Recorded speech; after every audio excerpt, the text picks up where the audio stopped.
Most founders think momentum is about doing more. But real momentum begins with the moment you stop mistaking chaos for progress and start leading from what actually creating sustainability that's viable. And that's how you can start scaling your companies. Welcome to Provider's Edge, the podcast that helps healthcare entrepreneurs and innovators break down barriers and control their business, life, and future with valuable action steps. With me, your host, Sabrina Runbeck, a recovered clinician and a business deal catalyst. Let's rewrite the rules and create a positive social impact while increasing your profitability.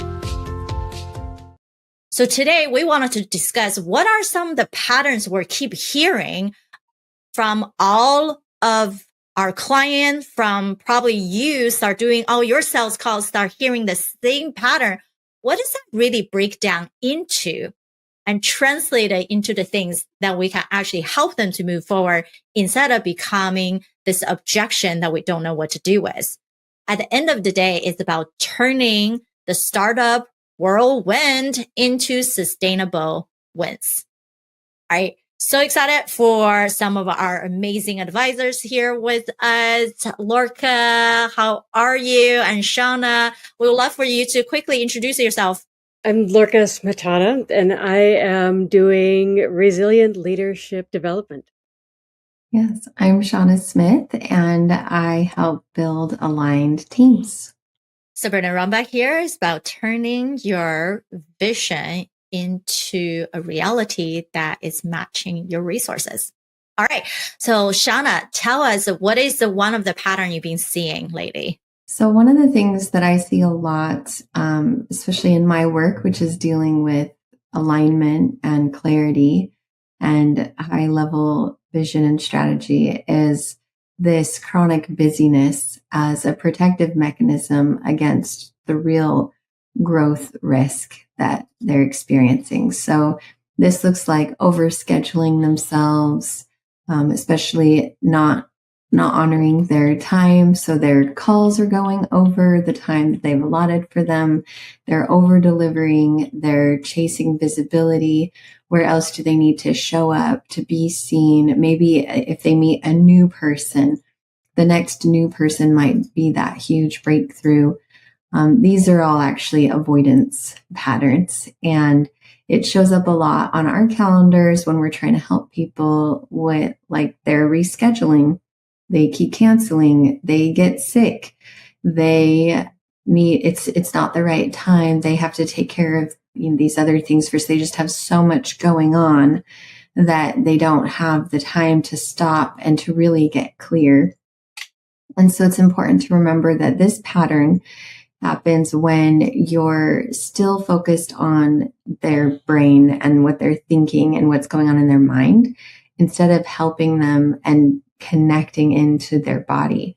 So they're hearing what you're saying and they'll repeat back to you, that sounds really great. They might have this enthusiasm, but then they don't move. They don't take action. They don't buy. They don't take that next step forward in solving this actual problem.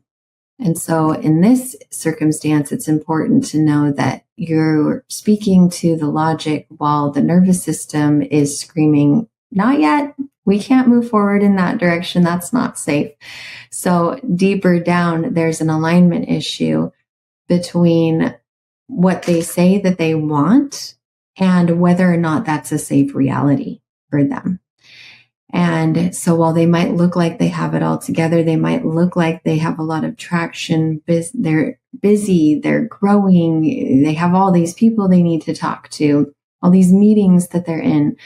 But really, this is the lie of high functioning dysfunction.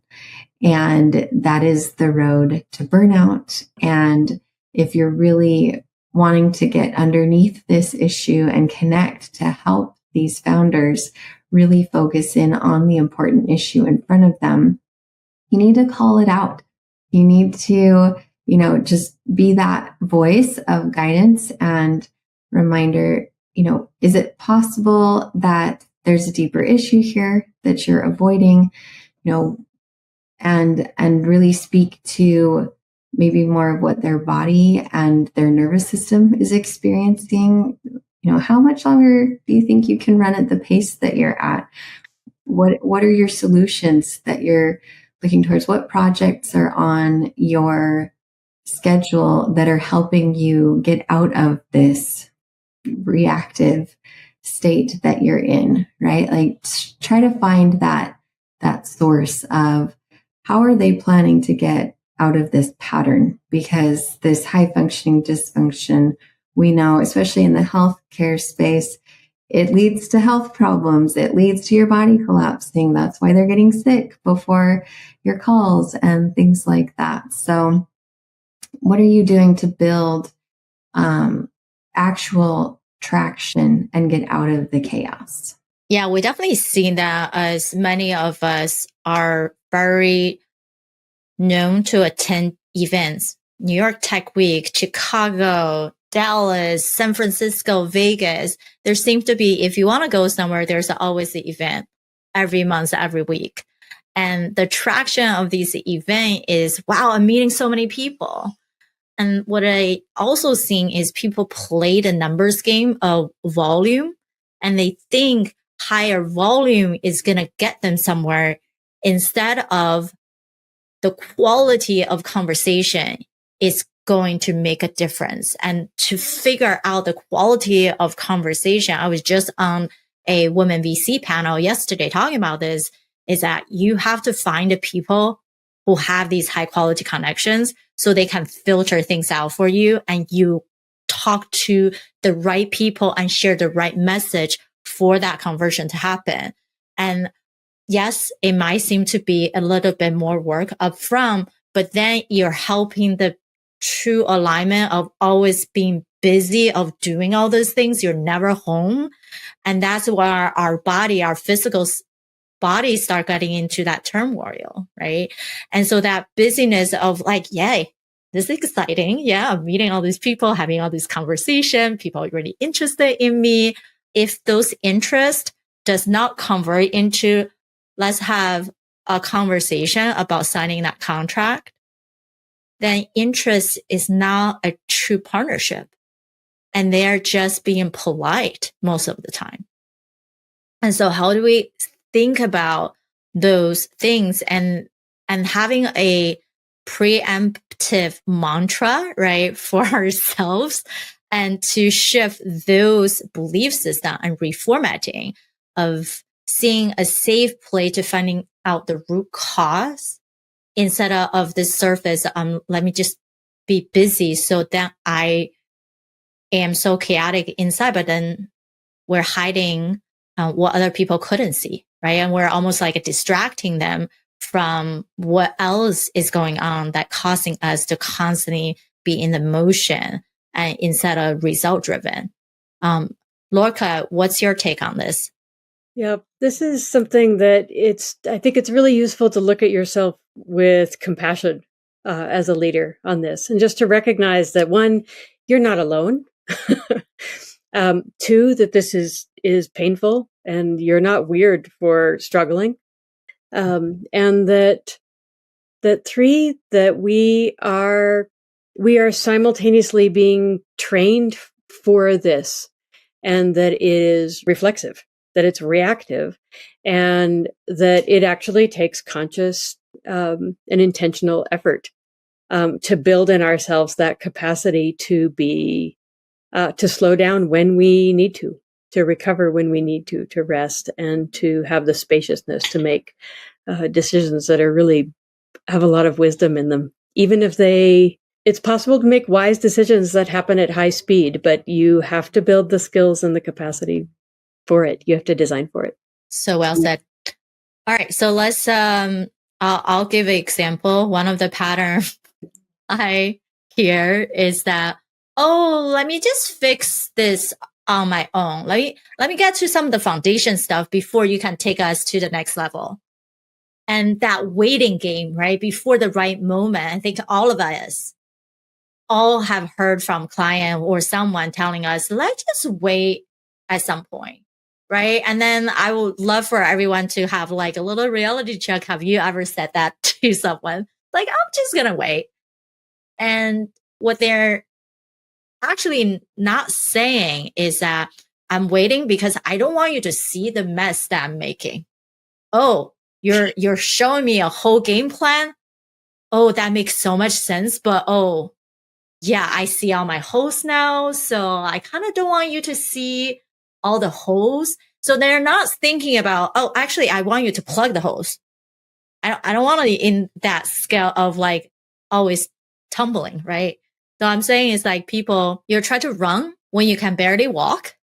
So then when you're running, it's like you're skipping, right? And then so your body is not really set to just skip and you're getting tired even more. And so when that feels like they're saying not ready or not yet, what that really means is I'm scared. I'm scared about losing the credibility, I'm supposed to be really put together. I am a lot of founders, right? And people in our ecosystem. Yeah, I already exited a couple companies. I have all these great conversations going, but there's always a but, and they don't want us to really see what the but is coming from. So I think it's the scarcity of, it's not so much about I'm not ready. It's actually, I'm just not sure what to do. It's that letting go of control.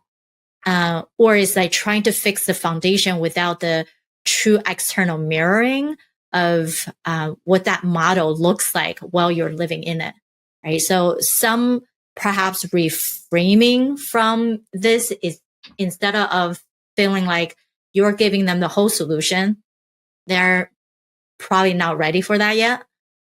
We have to meet them where they are. So really be able to ask a lot more questions. What is it that you want right now? This isn't about stepping into that final thing, right? Final stage of growth. Everything is a process.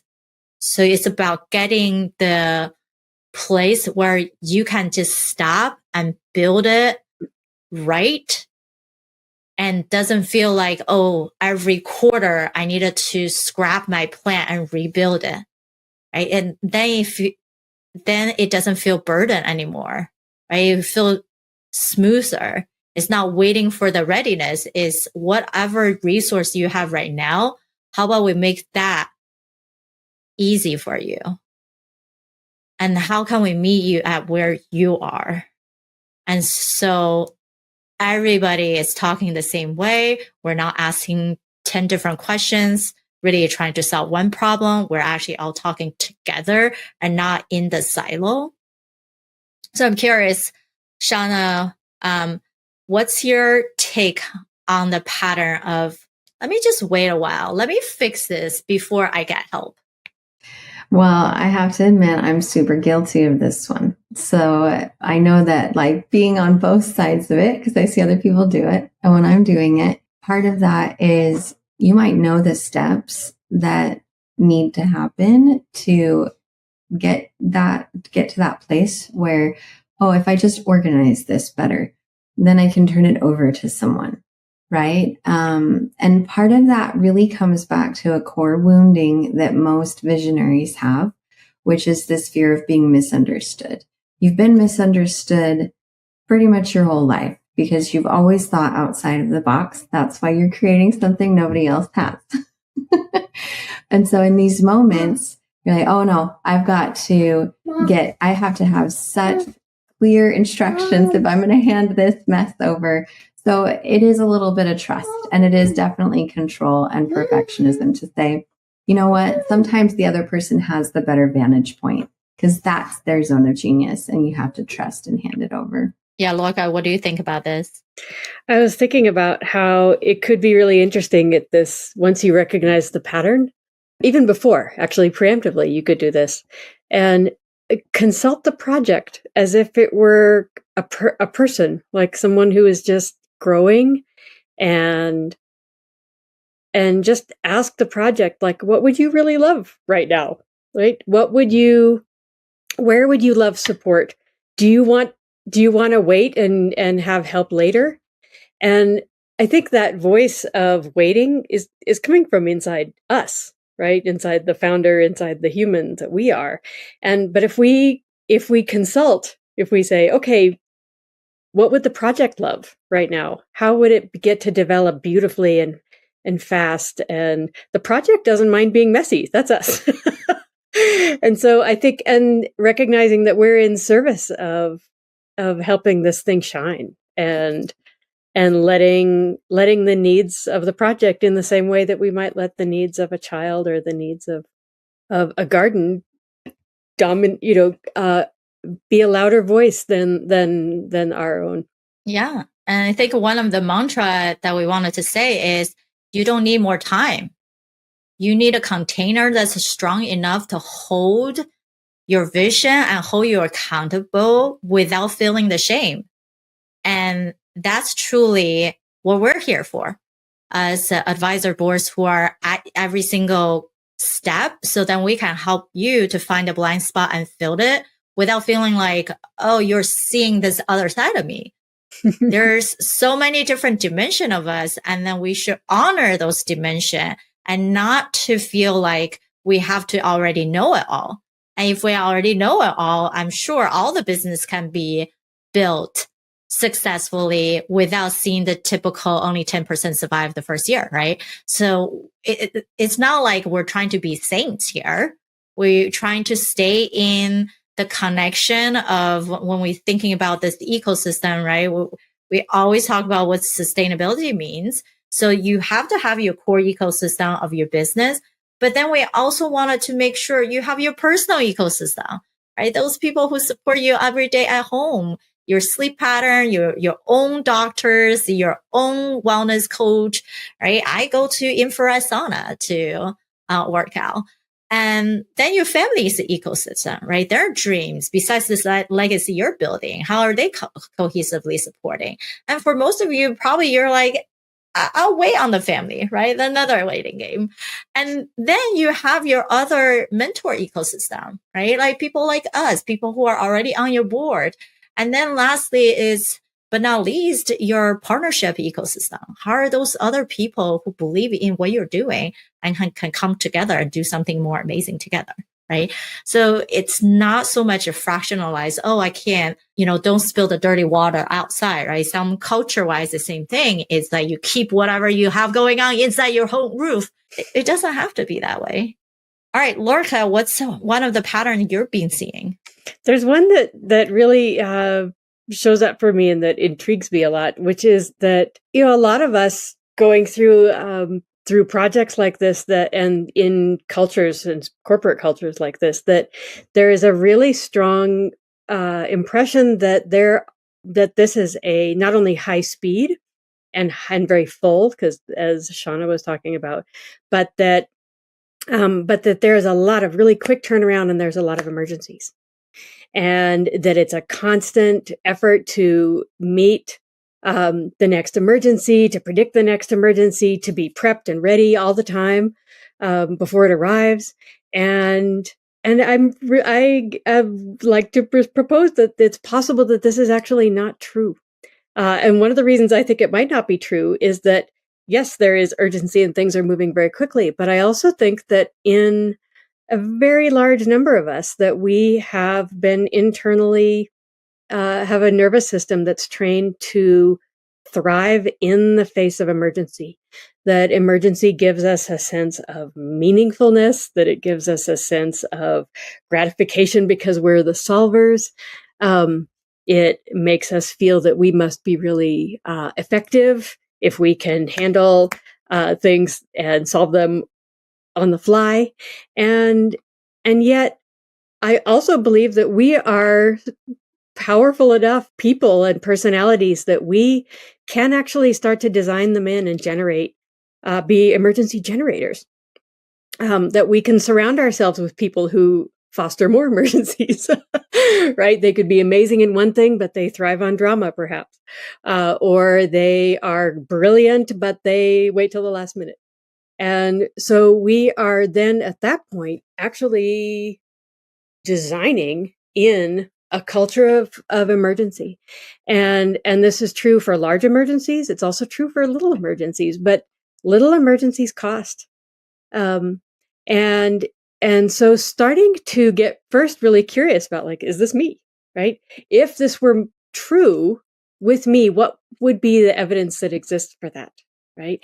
Where is there the possibility that I am addicted to urgency, that I get high off of chaos? And do I have the capacity even to be one or the other? Or do I only have one speed and one way of working?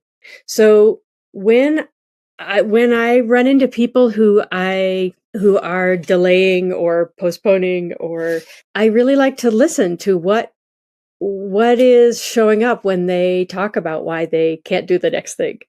And this is not necessarily an issue of what's going on in the field. It can very much be a leadership identity that's really rooted in emergency response and not rooted in having a resilient architecture that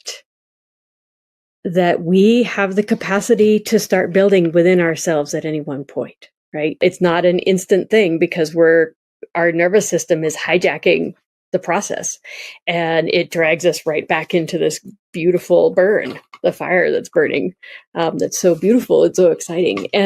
But to start a conversation about how we can start to begin to trust stillness in our own bodies, that we can trust peace, we can trust having buffer zones and having spaciousness and building in transition time, and inviting our nervous system to really start entering into this conversation with us is a fascinating one for me. And I think that when we do this, the results start to pay off really beautifully in a way that I really like. So, having conversations, how to I mean, it's an interesting question. How do you start bringing someone into this possibility that they're doing this? But I think it's really a worthwhile way to go. Shauna, anything to add to that? Yeah, I love those thoughts, Lorca, and there's such great insights. And I know also the core element that stands out from that cycle in me, and as I've seen the people going through it, is, like you're saying, it's attached to their identity. It's a proving wound. I have to prove my value. I have to prove I've done enough, and that I can hack it, that I work hard, that, I've earned love, I've earned value. And so that's where, it comes down to that deeper work of really separating your identity from the project. And I love that exercise you had of ask the project what it needs. And ask the project if this is an emergency. And I also find that the majority of emergencies that I've seen in the companies that I've worked with are emotional, in which case, what kind of frameworks, like you're saying, Lorca, with the resilience, can be brought in to manage this. Emotional self-management is a big part of what I try to input into company cultures, because if we could just manage our own emotions for a moment, there would be far fewer emergencies. There would be far fewer fires. It's that passion that just lights everything on fire. It has to be done right now. The clients are mad. This isn't working. I'm going to look like a failure, Oh, okay. What's the feeling behind that? And that's really, a lot of those things start in another place, but it comes back to your identity being all wrapped up in this project, in your role, in what you're doing or not doing. And those are stories. And if we silence those, a lot of the flames go away. Yeah, it's holding yourself accountable in a way to say, I'm not just here just to break my plans every week, right? It's why did I spend all this time to create the plan if I'm not going to keep up with it. So even for all the clients we engage with, we haven't signed an executive commitment pledge. Your pledge to create space in the process. Your pledge to have an open dialogue when things are not going your way or you don't feel like it's going to work out for you. You are pledging to allow your team to have space to think. And I believe one of the exercise we were talking about from even larger company is, can you allow all your employees just to work on anything that they want to work on for 4 hours? And then that's where people start become even more creative instead of limit themselves in the job role they're doing. And so give them the space to not just constantly about, oh, this email come up, but I need to respond. Oh, someone asked me a question. I really needed to figure things out, right?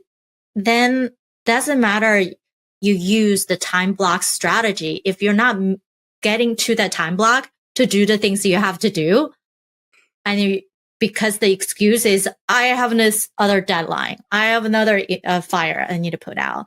And then we're always spinning our own tails. So can we start naming the fire? And as Lorca calls it, like, let's just ask the project, right? Like, is this fire really a fire? Do you really need me to fan the more fire into you? Or you can cool down a bit, right? Like, what do we really want out of this, right? Mm-hmm. And same thing when we work with our system. Sometimes we can feel like, how did you not respond to this, right? But if they didn't really have a conceptualization of what the priority urgency is, of course they're not responding, right? That's not in their nature default. So how can we help other people to readjust whether it's a true emergency or it's not, and also help ourselves to readjust so we can let go some of that control of feeling always reactive instead of being proactive. Mm-hmm. Are any last minute tools, resources that you guys like to share for our listeners? I think that it's, given who we're speaking to here, I think it is really worth looking at not only taking a look at ourselves, like, am I doing this? Is this pattern showing up for me? Is there evidence, right? And being willing to be kind of playful and curious enough that we can entertain uncomfortable evidence that might show up, right? Like, oh, you know what? Over here, I'm very calm, but over here, there seems to be repeated incidents, and that might be about me, right? And if it were about me, what's going on? So to take that out one more level, I think it's really worth not only looking at ourselves, but looking at our organization. Where are we designing in this kind of thing so that it is predictable, so that it is going to be handed down, even if we replace certain humans, right? What is the culture that we're building up? Is it a culture that glorifies any of these things, right? That glorifies being quick off the draw and having emergencies, or being super busy and full? Or are we designing in space? Are we designing in adjustment time? Are we designing in inner capacity to stay with an idea or a project long enough to have a real grasp of what it actually is, instead of just responding before we even know what's going on? And I think that organizations that do that, it can be uncomfortable because of all the reasons we've talked about, with the fact that our own nervous systems, as well as our cultures, are not this. And at the same time, cultures and communities and humans who are able to move down this path, I think will experience something that shows up as really magical, both in terms of experience and in terms of impact in the world. Amazing. Thank you, ladies, so much for sharing. And for all of us, this is a good time to reflect. And we are very frustrated when our clients are saying this to us. And at the same time, we have to do an energetic check-in with ourselves. Am I behaving this way? Is it because I'm thinking this way? I'm already in that zone. And that's why we're attracting more of the same. Or in a sense of we're recognizing more, so we can see the other people's pattern because we're already doing it. right? So it's never really about shameful to recognize. It's actually about clarity. Now I know it. I can do something about it. I can find the right people. I can have a deeper reflection. I can figure out how come I'm saying I need to build a sales team, but 3 months later, I'm still saying I need to build it. There's no movement, right? Perhaps you're moving so fast, your leadership capacity is way exceeding what you need it to be. So that plan or that goal is not really the urgent goal that you thought you need. Or perhaps that really is that goal, but so many have shifted and you got a little bit of chaotic and you got a lot of movements, but it hasn't helped you to translate yet.